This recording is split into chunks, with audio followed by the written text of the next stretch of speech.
할렐루야. 참 좋으신 주님의 은총과 평화가 우리 가운데 늘 함께 계시기를 주의 이름으로 간절히 축원합니다.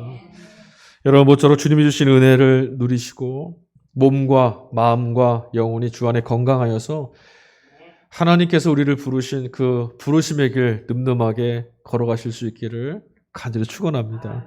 땅의 권세에 휘둘리지 않고 하늘에 속하여서 힘차게 걸어가는 우리들의 걸음이 될 수 있기를 간절히 바랍니다. 이 땅에 여러분 복음이 처음 들어왔을 때 여러분 기독교는 오늘처럼 주류 종교가 아니었습니다. 그러나 여러분 교회나 성도들은 그 교단의 규모나 성도들의 수 그런 것과 관계없이 세상에 대해서 가지고 있던 교회의 영향력만큼은 결코 적지 않았습니다.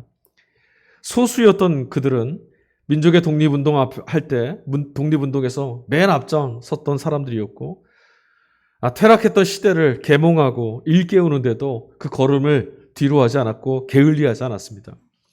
자신을 희생하는 자리가 있으면 언제라도 그리스도인들의 모습은 그곳에 나타났었고 그곳에 함께했습니다. 그래서 그때만 해도 기독교 신앙을 가진다라는 것, 그리스도인이 된다라는 것은 곧장 세상에서 믿을만하고 신뢰할 만한 사람이다. 믿을 만한 사람이 된다. 이런 대상이 된다라는 것을 뜻하는 말이 되기도 했습니다.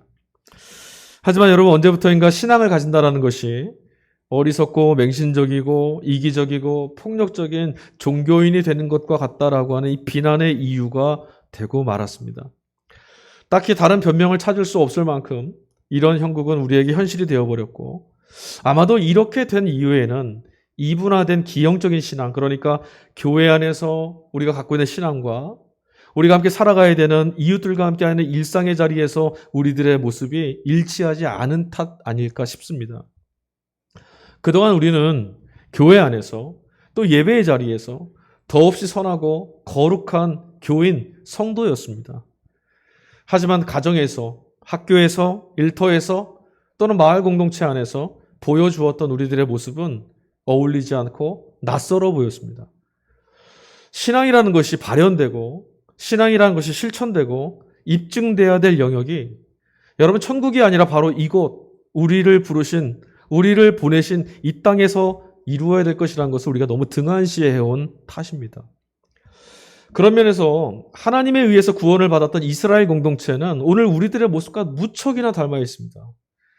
여러분 이름 없는 히브리 노예들이었던 그들을 하나님이 선택하셨어요. 그들을 불러내셔서 당신의 백성으로 선택하셨습니다. 왜 그러셨을까요? 특별한 목적이 있어서였습니다. 탐욕스러운 인간 왕이 중심이 되어서 세워갔던 수많은 나라들, 제국들 가운데 그러나 하나님이 선택하신 이들을 통해서 전혀 새로운 나라가 가능하다는 것을 보여주고 싶으셔서 그런 실험적인 모델로 세우고 싶어서 이스라엘을 당신의 백성으로 삼으시고 그런 나라를 이루어 가시려고 했던 거였어요.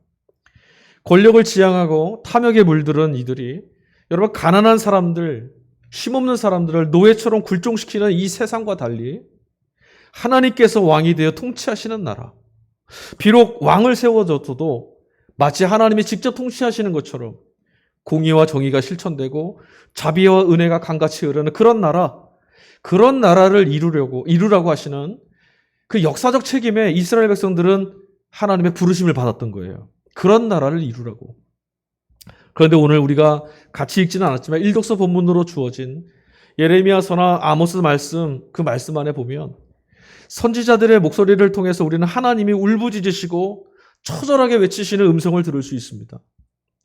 당신께서 꿈꾸셨던 이 실험이 실패했기 때문이에요. 하나님의 은혜로 애굽에서 벗어났던, 노예였던 그들이 노예로부터 구원받아서 자유인이 되었는데 그들이 어느새 하나님이 인도하시는 이 땅에 이르러서 언제부터인가 노예로 추락한 사람들이 나타나기 시작했고 또 그렇게 사람들을 노예로 떨어뜨리게 만드는 또 다른 황제, 또 다른 왕, 또 다른 권력자들이 막 나타나기 시작했어요.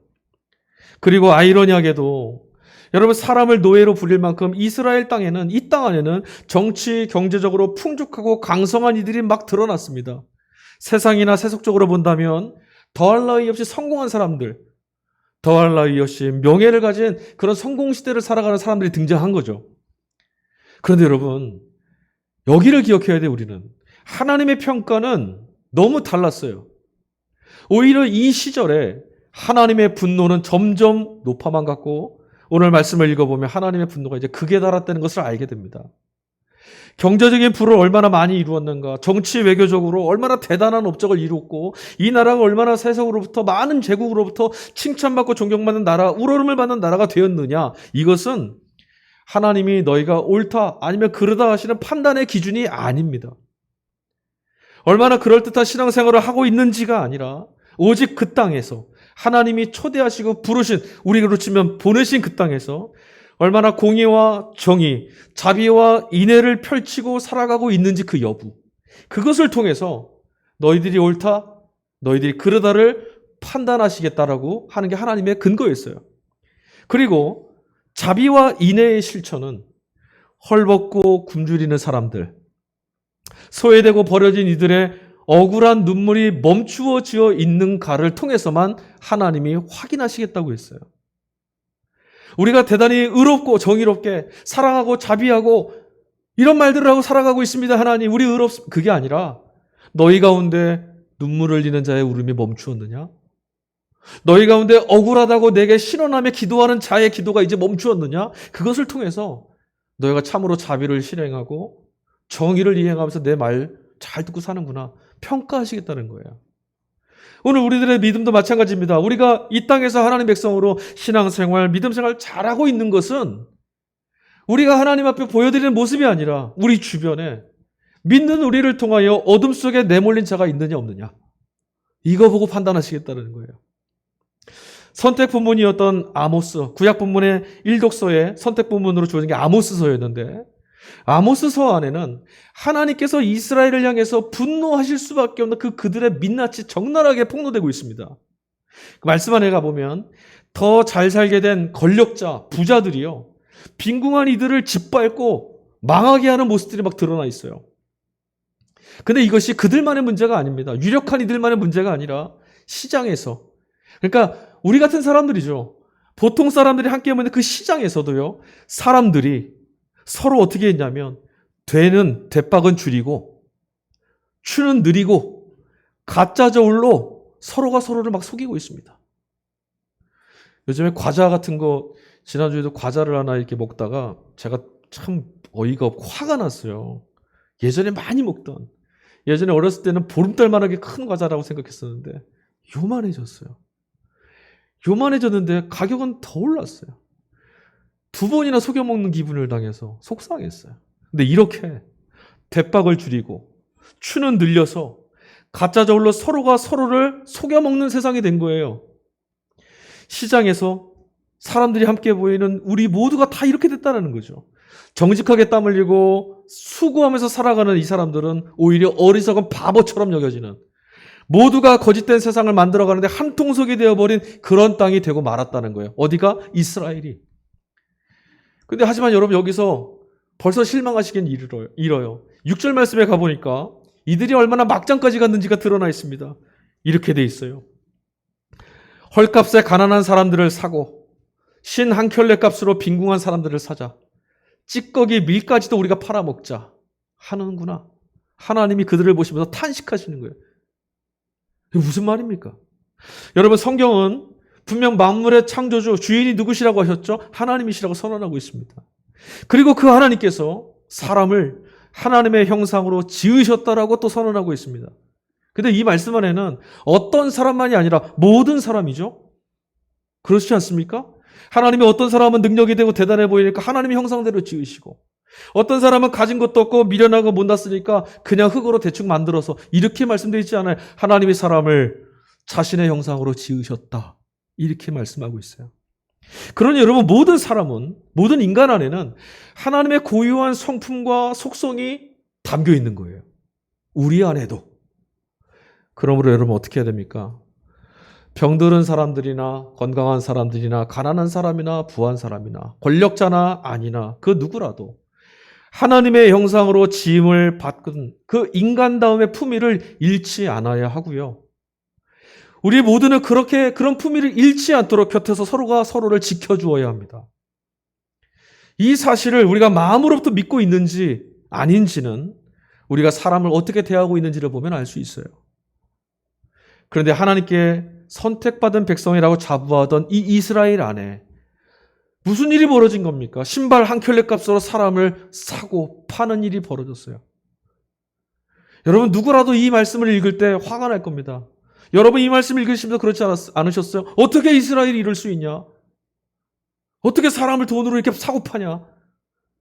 그런데 여러분, 유전무죄, 무전유죄의 이 불법한 모습이 그때 이스라엘에만 있는 건 아니잖아요. 오늘 이 시대에도 이 모습은 여전합니다. 실제로 여러분, 신발 한 켤레 값이 수십만 원 호가하는 경우 많습니다. 그런 신발 운동화를 사려고 밤새워 줄을 서는 사람들도 있습니다. 반면에 그 절반도 안 되는 값, 그만도 못한 값으로 노동력을 착취당하는 이들이 있고 밤을 새워도 집에 못 돌아가는 이들이 있습니다. 너무나 많죠. 말씀대로라면 사람을 그런 식으로 부리는 우리 모두가 하나님의 창조를 훼손하고 있는 죄를 짓는 것과 다름이 없어요. 그런 점에서 저는 최저시급의 문제, 마치 세상을 망하게 할 문제인 것처럼 터부시하거나 노동자들의 임금 인상 요구를 경제나 물가 안정을 요구로 거부하는 모습, 그 모습을 보면서도 분노하는 그리스도인들이 없다는 것을 저는 이해를 못하겠어요. 자, 그럼에도 이스라엘은요, 저들 스스로 깨어지고 상한 자신들의 형편을 직면하고 발견하게 될 때마다 어떻게 했냐면 여지없이 하나님을 탓합니다. 예레미야서 8장 19절 말씀 보니까 주님께서 시온을 떠나셨는가? 시온에는 이제 왕도 없게 된 것인가? 이렇게 원망해요. 하나님 여기 안 계시 뭐 하시는 거야? 이 말씀하는 거예요, 지금. 이렇게 오랜 시간이 지났음에도 형편도 나아지지 않고 있고 뭐 되는 것도 없는 거 보니 하나님 일 안 하시네. 하나님이 이제 없으시네. 떠나가셨나 보네. 이렇게 하나님 책임을 묻고 있습니다. 그런데 예레미야 8장 19절에 그 마지막 하반절 가니까 이런 말씀이 나옵니다. 하나님이 말씀하십니다. 어쩌자고 너희는 조각한 신상과 헛된 우상을 남의 나라에서 들여다가 나를 노하게 하였느냐. 그러니까 하나님의 답변은 뭐죠? 오히려 이 모든 책임은 너희에게 있다. 고발하시는 거예요. 22절 후반절, 어찌하여 나의 백성 나의 딸의 병이 낫지 않는 것이냐? 도대체 왜 너희들의 병이 낫지 않는 것이냐? 하나님이 이 죄인, 이 깨어지고 상한 이스라엘 그래도 뭐라 부르셨어요? 나의 딸들이. 왜 병이 낫지 않는 걸까? 왜 저렇게 망하고 상해 있을까? 왜 낫지 않냐? 응성 말씀이 시편 4장 4편 5절 말씀은 거기에 뭐라고 되는지 아세요? 올바른 제사를 드리고 바르게 하나님을 의지하기만 한다면 이런 말씀이 나와요. 그러니까 지금 하나님 말씀이 뭐죠? 너희들이 올바른 제사를 하나님 앞에 드리고 주님을 바르게 믿고 의지하기만 한다면 이토록 절망스러운 상황에서도 회복하는 게 당연할 텐데 왜 너희가 이렇게 회복되지 않느냐는 거예요. 왜 그것을 하지 못하고 있느냐는 거죠. 어려운 이 문제 아니잖아요. 하나님 앞에 하나님이 말씀하신 대로 하나님께 예배드리고 하나님을 주님으로 바르게 믿고 의지한다면 이 딸들의 병은 나을 것이라고 하나님 말씀하시는데 안 낫고 있어요. 안 한다라는 거죠. 그래서 하나님은 도무지 이해를 못 하시는 거예요. 왜 너희들은 계속 아파하냐? 자, 오늘 복음서 말씀 바리새인과 율법학자들에게 지난주에 예수님이 비유의 말씀을 하셨잖아요. 오늘은요. 당신의 뒤를 쫓으며 당신의 이름으로 살아가겠다고 결단했던 제자들을 향해서 예수님이 말씀해 주시는 대목이 나옵니다. 오늘 본문의 말씀은요. 이해하기 매우 어려운 우리들의 말씀을 읽다가 예수님 말씀을 읽다가 이게 도대체 무슨 말씀이신지 접목하거나 이해하고 해석하기 참 어려워하는 그런 난해한 부분으로 알려져 있는 말씀입니다. 그 이유가 있습니다. 오늘 이 비유의 말씀 안에 특별한 표현이 나오는데 두 번씩이나 언급됐던 불의한 재물이라고 하는 단어 그 표현 때문에 그래요. 불의한 재물로 너희는 친구를 사라. 뭐 이런 말씀도 나오고. 여러분 그런데 재물, 우리 손에 들려진 돈, 여러분 이거 불의하거나 불법할 수 있습니까? 돈은 아무것도 아닙니다. 그냥 물질인 거예요. 그럼 불의하거나 불법하지 않습니다. 오히려 돈이나 재물은 이 편도 저 편도 되지 않는 거고요. 그저 이 재물을 얻으려고 또는 사용하는 이가 불의했느냐 불법했느냐 이게 문제인 거죠. 하지만 예수님은 돈에 대해서 재물에 대해서 끊임없이 말씀을 하세요. 주님의 말씀을 통해서 우리는 재물을 사용할 때 우리가 쉽게 사로잡히게 되는 재물 안에 들어있는 무언가 어떤 존재 어떤 성격 이런 것을 주목하게 하세요. 여러분, 재물 안에는요, 아무것도 아닌 것 같은데 이 재물 안에는 설명할 수 없는 뭔가 마력이 담겨 있어요. 그거 분명한 것 같아요. 이 재물이 사람을 살리기도 하고요. 정말 세상 없던 사람인데도 이 재물 앞에, 돈 앞에서 탐욕에 눈이 멀고 인간의 모습을 송두리째 잃어버린 모습도 우리 보게 돼요. 그리고 여러분, 이 재물의 마음을 한번 빼앗기기 시작하면, 이 마력에 사로잡혀서 탐욕에 이끌려 살게 되면 무슨 일이 벌어지느냐? 자꾸만 하나님으로부터 멀어져요.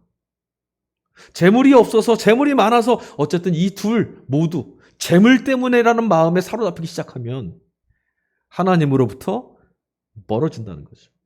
그래서 예수님께서 재물을 뭐라고 말씀하셨냐면, 만몬, 풍요를 관장하는 우상이 바로 이 재물이다. 재물은 바로 그것이다라고 신격화해서 우리에게 경고해 주셨어요.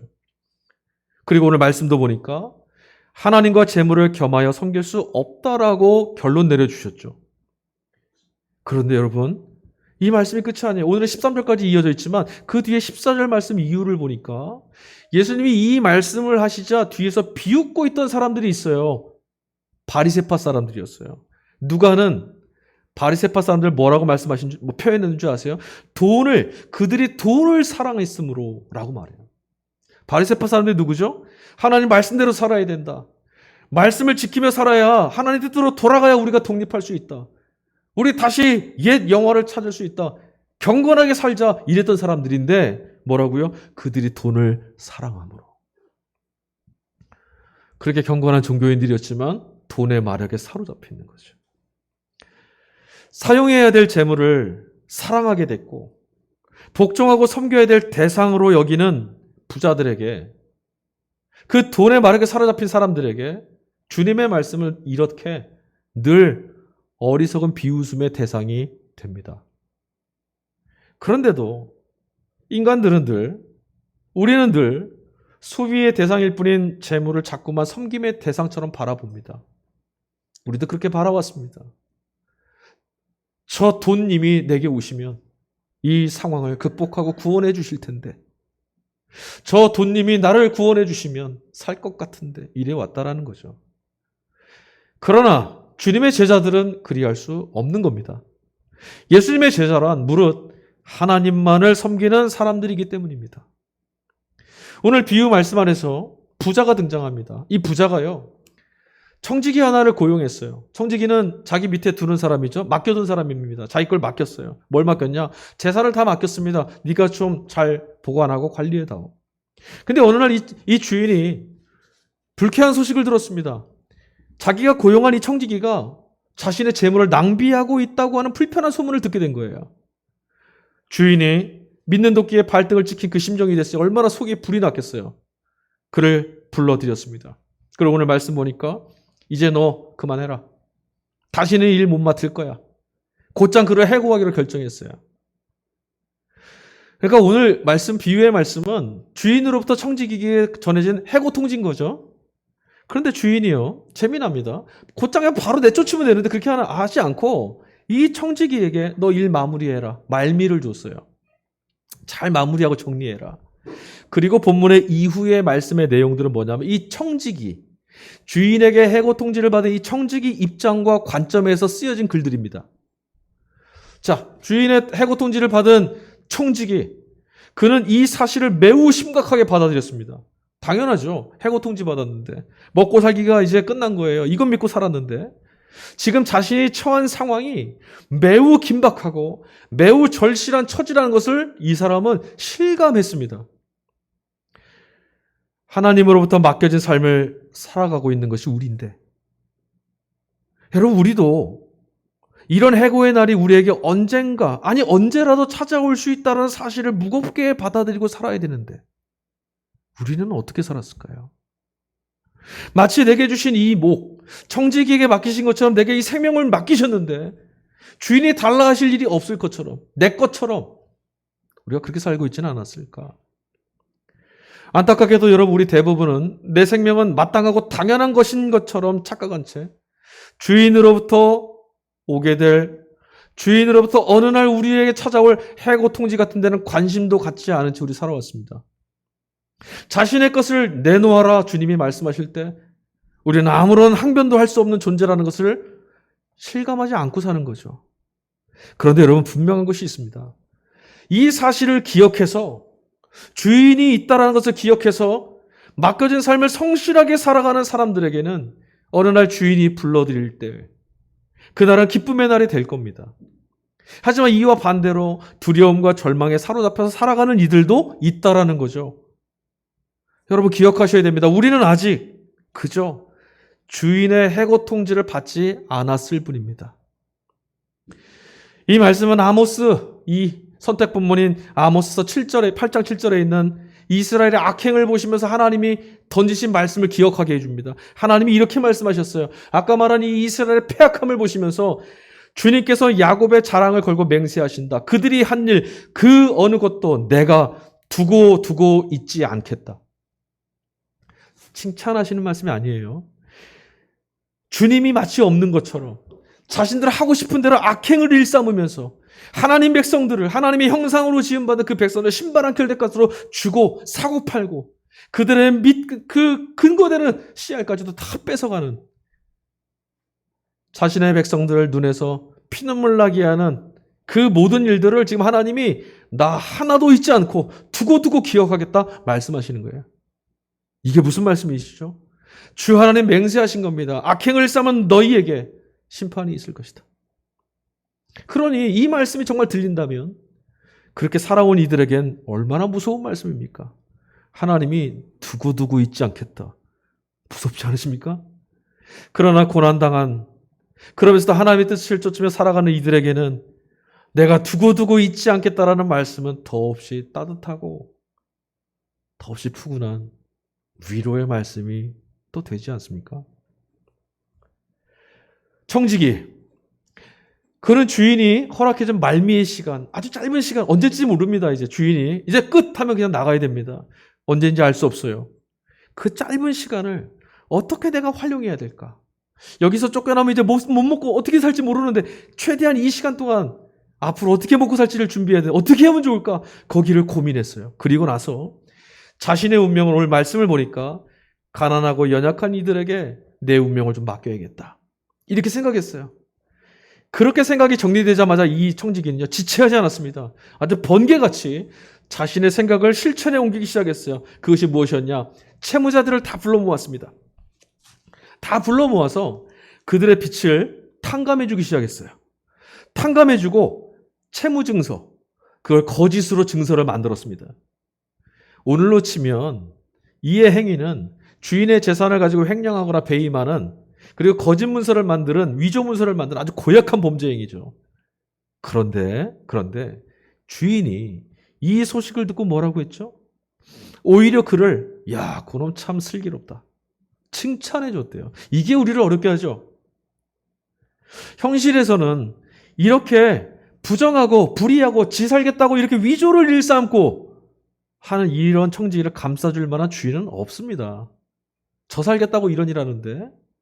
그리고 여러분, 본문에서는요, 실제로 그런 주인이 있느냐 없느냐는 중요하지 않아요. 이 비유의 목적은 무엇이냐? 예수님께서 제자들에게 이 청지기처럼 좀 행동하고 살아라. 이 말씀을 전하는 게 목적이거든요. 그럼 도대체 무엇일까? 뭘 본받으라고 하시는 걸까? 여러분, 우리는 이 주인의 칭찬을 통해서 이 재물을 우리가 어떻게 사용해야 되는지를 정의해야 됩니다. 오늘 말씀은 지난주 말씀과 동일하게 이어지는 것 같은 거예요. 제자들에게, 제자 공동체는 예수님의 제자들은 재물을 어찌 사용하는 자들이어야 되는가? 세상과 달리 어떻게 재물을 대해야 되는가 가르쳐 주시는 거예요. 지금 빚을 진 사람들 보세요. 고리의 이자를 물더라도 그 산더미같이 쌓이는 빚을 지더라도 그렇게 하지 않으면 안 되는 상황에 내몰린 사람들이잖아요. 채무자들은. 오늘처럼 법정 이자가 있어서 보호되는 게 아닙니다. 엄청난 이자를 물더라도 그걸 빌리지 않으면 못 사는 거죠. 그래서 이 채무자들은요, 본문의 말씀에서 당시에 가난하고 연약한 이들을 상징하는 말이에요. 예수님의 제자들은 어떤 사람이에요? 그럼 결국 이런 이들을 돕기 위해서 재물을 사용하는 자들이어야 되는 거예요. 사용. 그렇게 함으로 구제하고 자선을 베풀므로 우리가 그들과 가까워질 때, 그들이 우리를 고마워하고 기뻐하면서 가까워할 때 천국도 우리와 가까워지고 예수님도 우리와 가까워지실 수 있다는 걸 가르쳐 주시는 거예요. 우리가 주인을 누구 삼냐에 따라서. 오늘 참으로 모든 사람들이 여러분 돈을 원하죠. 여러분 돈 원하지 않는 분은 없잖아요. 그죠? 돈 많이 벌고 싶고 돈 갖고 싶어요. 근데 한편으로는 또 우리 안에는 돈은 뭔가 좀 불편한 혹은 좀 부정한 어떤 것 이런 것쯤으로 우리 생각하고 있어요. 그 돈을 많이 번 사람 보면 부러워하면서도 에이 이런 식으로 생각한다는 거죠. 돈을 탐욕을 채우는 수단으로 삼고 돈 좀 있으면 자신을 막 드러내고 돈 좀 있으면 다른 사람 없수히 여기고 때로는 연약한 이들, 돈 없는 사람들을 그들의 생명을 대신하는 불의한 도구로 돈이 전락해버렸었죠. 그러나 청지기처럼 가난하고 연약한 이들을 위해서 이 돈을 도구로 사용하게 된다면 그때 우리의 생명뿐만 아니라 불의하게 사용되는 이 재물도 구원할 수 있게 되는 거죠. 예수님의 제자들은 세상 모든 것들, 일그러지고 깨진 것들을 다 구원하고 회복시키는 사람들인 거예요. 모두가 돈을 섬김의 대상 신처럼 섬기는 이 시대에 돈은 하나님이 인간을, 하나님의 형상을 담은 인간을 살리기 위해 주신 도구야. 이걸 보여주며 사는 것이 제자들인 거예요. 여러분, 이 말씀 안에 우리가 미처 발견하지 못한 아주 재미난 사실이 하나 있습니다. 주인에게 해코지한 것 같아서 이 청지기 괘씸하잖아요. 그런데 주인에게 발각된 이후에 이 청지기가 빚을 탕감해주고 거짓 문서를 체결하고 했던 이 모든 행위, 이 행위, 자기 자신을 위해서 했던 이 행위. 그런데 신기한 건요. 주인에게도 채무자에게도 누구에게도 손해가 되는 일이 아니었다라는 거예요. 이상하죠? 실제로 여러분, 그동안 청지기가 주인을 몰래 착취해 왔던 것은 주인의 원금이 아니에요. 주인의 재산이 아니라 그 재산을 빌려주면서 고리의 이자를 취해왔어요. 그거 착취했어요. 근데 그가 임의로 덧붙였던 그 비싼 이자를 장부를 위조하면서 탕감해 준 거예요. 없는 셈 친 거죠. 애초에 주인에게는 없는 거였어요. 여러분, 출애굽기 22장이나 레위기 25장이나 신명기 23장 20절 같은 말씀에 가보면 이스라엘 백성들에게 하나님이 하나님 나라를 이루어가기 위해서 이스라엘을 초대하시면서 이런 말씀하셨어요. 너희는 동족들에게 돈을 빌려주거나 빌려주면서 이자 받는 일 하지 말아라. 이자 놀이 하지 말라는 거예요. 본래부터 거룩한 이스라엘 백성들에게는 금지된 행위예요. 그러니 여러분, 그 이자 탕감해서 이 청지기가 탕감해서 주인이 못 받게 되더라도 주인에겐 손해볼 게 없어요. 오히려 청지기가 이렇게 해줌으로 이자들을 다 탕감해 줌으로 사람들이 이 주인을 보면서 야, 우리 너무너무 힘든데 고리의 이자를 탕감해 주는 은혜롭고 자비로운 부자다. 이런 명성을 얻게 되는 거죠. 16장 8절 후반절 이 세상의 자녀들이 자기네들끼리 거래하는 데는 빛의 자녀들보다 더 슬기롭다. 무엇이 더 이득이 되는지, 무엇이 더 중요한 일인지, 무엇이 극박한 일인지를 선택함에 있어서 세속의 자녀들은 영악할 만큼 지혜롭다.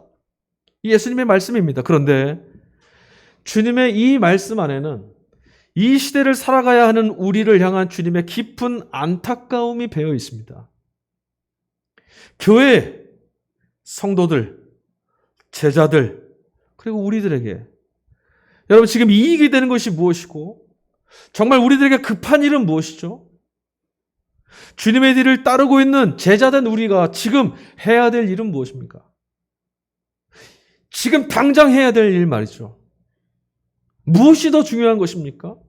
또 우리에게 주어진 재물뿐만 아니라 생명, 시간, 능력 그것을 어떻게 사용해야 될지도 모른 채 어쩌면 세속의 사람들보다 못하게 살아가고 있지는 않을까? 참으로 우리 자신에게 이익이 되는 것들이 무엇인지 정확히 우리가 깨닫고 신속하고 담대하게 하나님 나라를 향해서 돌이켜서 열정적으로 살아가고 있을까? 주님의 말씀처럼 오직 하나님만을 섬기면서 재물이 신이 될 수 없다는 것을 드러내며 살고 있을까? 이 다음에 말고 바로 지금 해고 통지받지 않고 주인의 뜻에 합당하여서 그 말미의 시간을 은혜롭게 내 생명을 살려내고 지켜내기 위해서 우리 쓰고 있을까? 이독서인 서신서 디모데전서 2장 말씀에 가보면 4절에서 사도 바울이요 이렇게 말합니다. 하나님께서는 모든 사람이 구원을 얻고 진리를 알게 되기를 원하신다. 아멘. 하나님 이런 분이세요. 하나님은 모든 사람이 다 구원을 받고 진리를 알기를 원하세요. 이 안에는 악행한 사람들까지도 다 돌이키기를 원하시는 하나님의 뜻이 들어있는 거죠. 정말 그래서 하나님은 이 일을 위해서 대성물로 자기 자신을 내어주셨어요. 그리고 모든 사람이라고 하는 이 말씀 안에 여러분 악행을 일삼는 이들 안에 우리 자신도 포함되어 있습니다. 바울 사도의 이 말이 참된 말이라는 사실, 진실된다라는 것은 사도로서 그가 살아왔던 삶의 시간들을 통해서 우리가 믿게 돼요. 신뢰할 수 있어요. 사도 바울이 진짜 거짓말이 아니라 진짜 말을 하는구나. 여러분 우리가 말하는 바, 우리가 말했던 것들이, 우리가 고백했던 말들이 참되다라는 것은요. 그 고백을 하고 말한 사람이 살아가는 삶의 시간을 통해서만 입증될 수 있는 거예요. 바울은 그렇게 말합니다. 나는 지금 여러분들에게 참말을 하지 거짓말하지 않습니다. 진실된 말입니다. 여러분 좀 들으십시오. 바울 사도가 아주 절절하게 외치고 있어요. 여러분, 우리가 바울 사도의 말을 신뢰할 수 있게 된 것처럼 진리 되시는 주님을 믿고 따르는 제자된 우리도 믿는 바와 살아가는 삶의 모습이 이렇게 일치해야 되지 않겠습니까? 아모스서 8장 그 본문 바로 뒤에 이어지는 11절 말씀에 이렇게 하나님이 말씀하십니다. 그날이 온다. 나 주 하나님이 하는 말이다. 내가 이 땅에 기근을 보내겠다. 사람들이 배고파하겠지만 그것은 밥이 없어서 겪는 배고픔이 아니고 사람들이 목말라 하겠지만 그것은 물이 없어서 겪는 목마름이 아니다. 주의 말씀을 듣지 못하여서 사람들이 굶주리고 목말라 할 것이다. 앞서 말씀드렸어요. 신앙켤레로 사람을 추격하고 저울을 속이고 술을 속이고 악행을 일삼는 그들에게 심판을 맹세하신 하나님의 말씀이 요 뒤에 이어진 거예요. 이 말씀은 주님이 이 백성들에게 가져다 주실 심판이 무엇인지를 가르쳐 주는 거죠. 그 심판의 정체가 뭡니까? 11절 말씀대로 하자면 하나님이 침묵하시고 하나님이 여기에 머물지 않으시고 하나님의 말씀이 상실되는 말씀의 기갈이라는 거예요.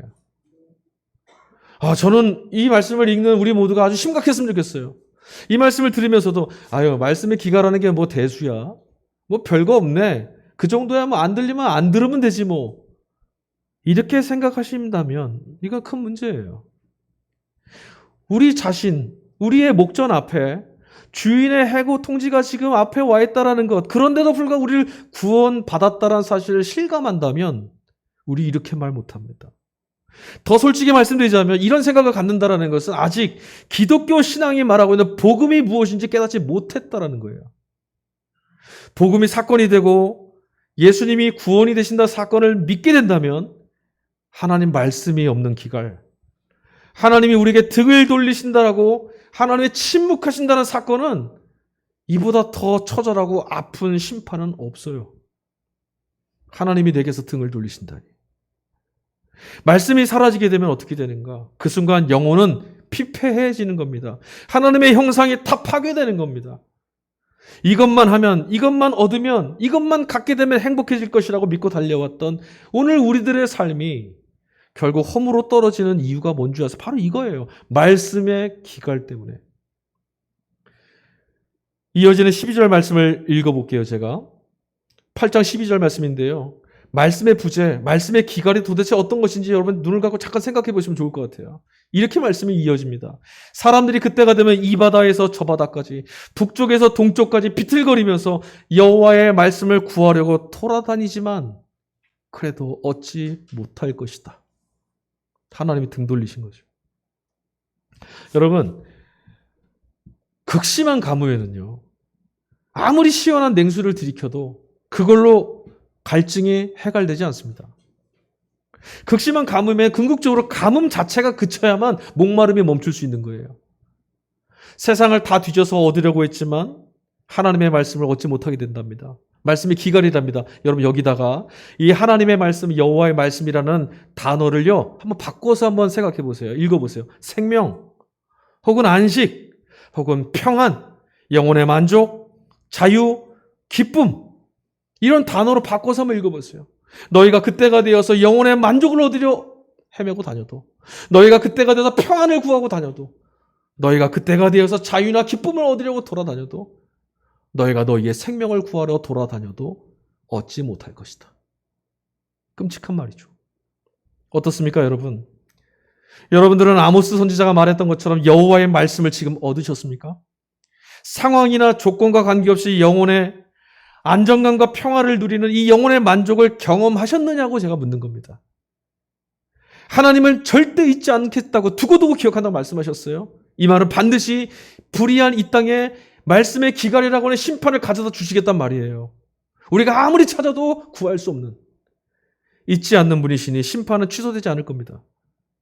이 말씀은 앞서도 말씀드렸지만 누군가에겐 두려움이 되겠지만 어떤 이들에게 기쁨의 소식이 될 겁니까? 될 겁니다. 누굽니까? 그리스도 안에서 하나님의 영원한 약속을 받은 저와 여러분입니다.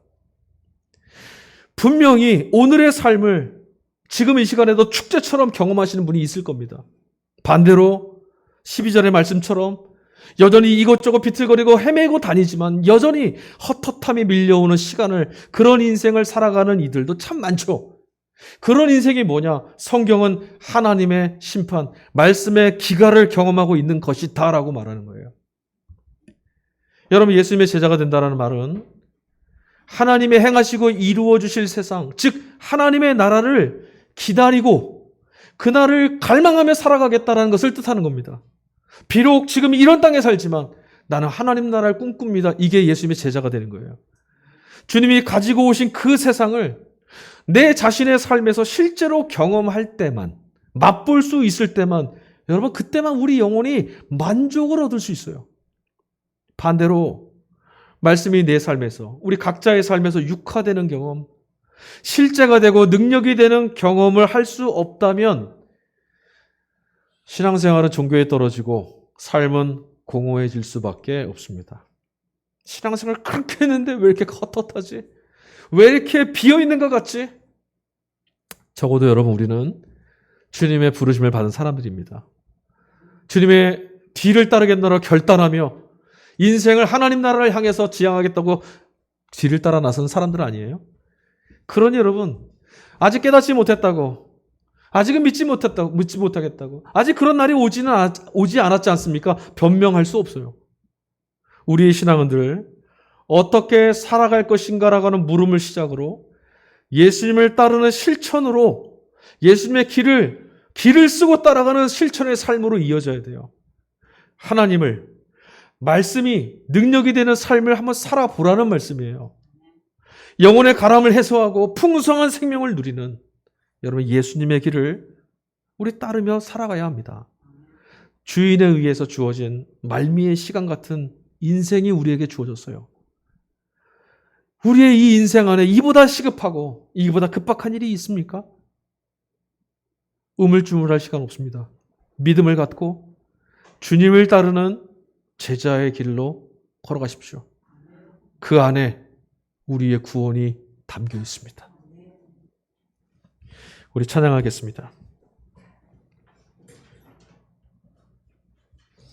오늘 우리가 서 있어야 될 자리가 어디입니까?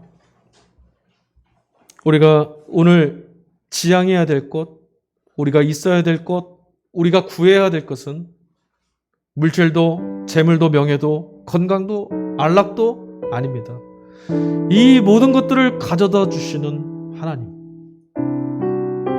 이 모든 일들을 이루실 능력인 말씀, 그 앞에 서는 겁니다. 그래서 우리 이곳에 모여있지 않습니까? 그런 사람들이 성도입니다. 오늘 이 시간에 십자가에 쏟으신 그 사랑으로 우리에게 이 생명 주신 하나님 앞에, 우리 그 앞에 그 주님을 향해서 나아가자고 이 찬양의 고백을 함께 드리도록 하겠습니다. 우리 보좌 앞에 모였네. 우리 보좌 앞에 모였네. 함께 주를 찬양하며 하나님의